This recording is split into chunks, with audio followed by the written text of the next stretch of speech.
Okay, basically everybody practiced today but JR Tavai, and so it's good to have everybody back. We'll see what percentage they're at by the time we get to game time. And I think guys, as we know, this is a big game, so I think guys will play no matter what. What happened in Cal? It seemed like he was... Yeah, it was his foot, but he'll be fine. That was just precautionary. You talked a lot about some of the senior leaders on this team. Can you talk about the influence that those guys have had on some of the younger guys, specifically, Rhett on the young tight ends, Christian Tupu on a guy like George Uko? Yeah, they've been very important for our program and what we've tried to get done, through last year and this year in the off season. And as you guys know, we can't do anything in the off season all summer. So if you don't have those type of guys, it doesn't matter what you try to install; it doesn't get done because you're not there. And so even though I think Saturday we only started 2 seniors last Saturday, there aren't very many of them, but they're very strong. And even the guys that aren't the frontline players, the Ross Cummings and some other guys, are very critical to what we've done in the off season to get us to this point. Final practice. What was it like? What's it like knowing it's your final practice? Yeah, it doesn't seem like it at all, and didn't feel like it today. Just felt like we're just going out another week, and so unfortunately this is it. And then, like we've talked about all year long and for a long time, we worry about what we can control, and our goal is to win every game they let us play. What was this? From the record, second year better than the first? Yeah, definitely. From a staff standpoint and a team standpoint, they understand us better, we understand them better, and it's a much closer team.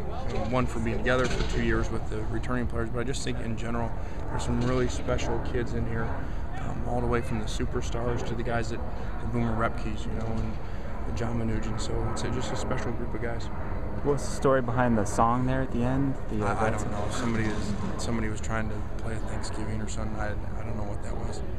Is there much talk of football? I think my dad was the only person who knew who it was.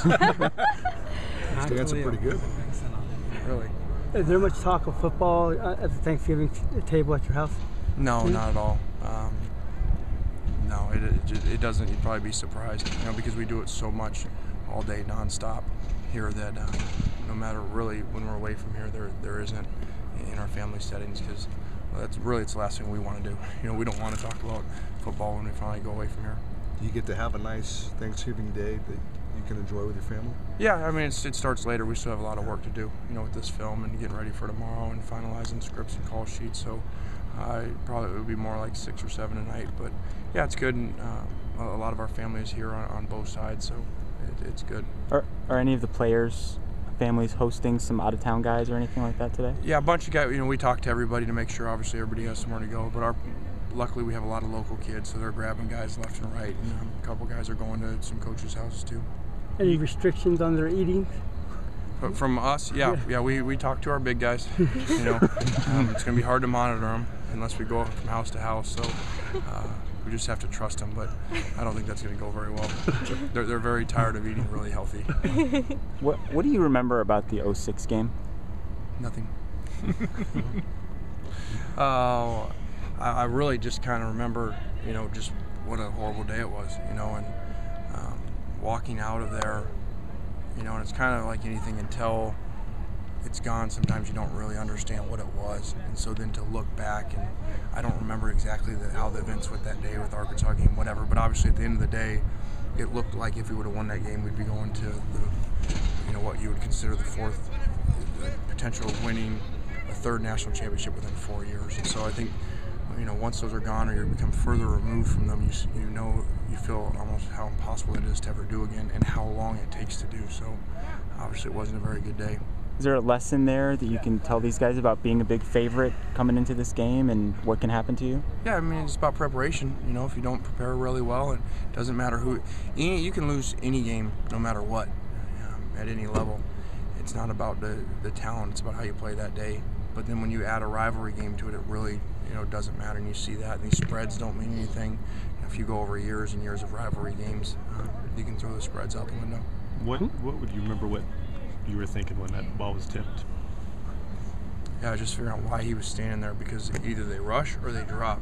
And that guy, for whatever, there was something, we had bad karma or something, so he did something wrong that week, because it just wasn't meant to be. The guy just stood there, and we're still trying to figure out, was he supposed to rush or drop, because he did neither. And so if he would have dropped, we wouldn't have thrown it. If he would have rushed, we would have blocked him. So there's a lot of little things, in games like that. Is why football's football and it's enjoyable to watch. And every game's important, every play is important. There's a play before that, that Dwayne Jarrett's ankle sprain is on the field, and we're in 2 minutes, he's supposed to be in the slot. And the ball's throwing down towards the end zone about 6 inches too high, and it's Chris McFoy in the slot because they switched spots because his ankle's bothering him, on that play, and can't get to the spot. So that's just all the little things within a game, and it's why you stay up so long, and the week's so critical, no matter who you're playing, to try to just cover every possible situation. You talked earlier in the week about working with Matt and I don't know, maybe some other guys in terms of going into this game, not letting emotion kind of overcome. Have you addressed that yet, or have you been doing that kind of intermittently?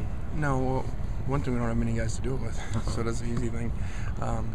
That comes more later, but also I don't think it'll be as much issue because we don't build it up at all.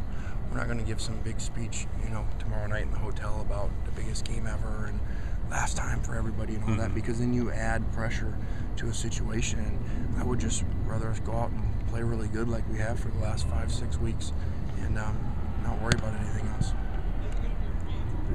Okay. Would Coach of the Year be a big deal to you? What would that mean to you? Well, I think that's it. I don't think that's an individual award at all. I don't think it ever has been. I think it should be Staff of the Year, because head coaches get way too much credit in any situation. There's so many things. You can't win games and be successful without a great staff, and so it would be neat really for our whole staff, because it is a staff award. Can you talk a little bit about the Kids toy drive tomorrow? Yeah, on Saturday? Yeah, special event Saturday, and it's nothing to do with the USC. This is a UCLA, USC coming together for a great cause, and bring multiple gifts if you can, and then we're going to deliver them when we get closer to Christmas to a bunch of kids around the city. So hope everybody helps out on both sides.